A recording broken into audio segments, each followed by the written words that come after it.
And welcome back.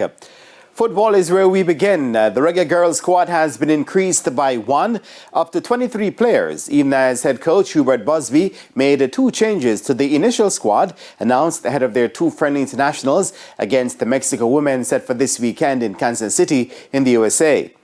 Tottenham Hotspur midfielder Drew Spence will not make the trip for personal reasons, while Newcastle forward Shania Hales will not be available due to injury. The new players listed are midfielder Kiki Van Zanten, forward Rikisha Walker, and defender Dominic Bonplaja.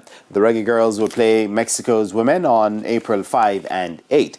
These friendlies form part of the preparation for upcoming World Cup qualifiers, which starts in 2026.